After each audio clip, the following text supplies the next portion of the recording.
नमस्कार मित्रांनो, तुमचं माझ्या यूट्यूब चॅनेलमध्ये स्वागत आहे।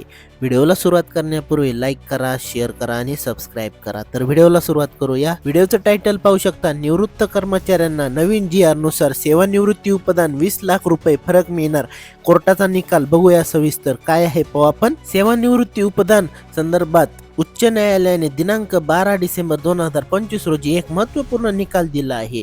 त्या अनुषंगाने निवृत्त कर्मचाऱ्यांना सेवानिवृत्ती उपदानाची रक्कम 20 लाख रुपये फरक मिळणार आहे। या संदर्भातील सविस्तर माहिती या व्हिडिओमध्ये जाणून घेऊयात। राज्य सरकारच्या वित्त विभागाकडून दिनांक 10 ऑक्टोबर 2024 रोजी निर्गमित करण्यात आलेल्या शासन निर्णयानुसार सेवानिवृत्ती उपदानाची रक्कम 14 लाख रुपये वरून 20 लाख रुपये केंद्र सरकारप्रमाणे सुधारित करण्यास मंजुरी देण्यात आली आहे। सदर शासन निर्णयामध्ये स्पष्ट नमूद करण्यात होते की सदर शासन निर्णयाची अंमलबजावणी दिनांक 1 सप्टेंबर 2024 पासून लागू करण्यात येत आहे।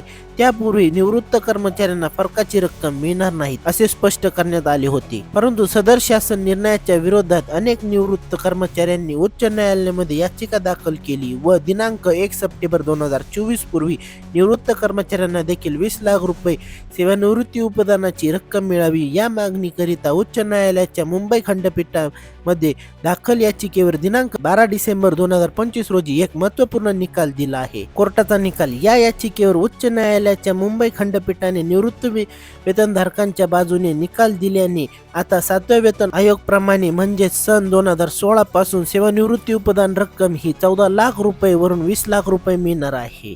व्हिडिओ आवडला असेल तर लाईक करा, शेअर करा आणि सबस्क्राईब करा। भेटूया पुढील व्हिडिओत। धन्यवाद।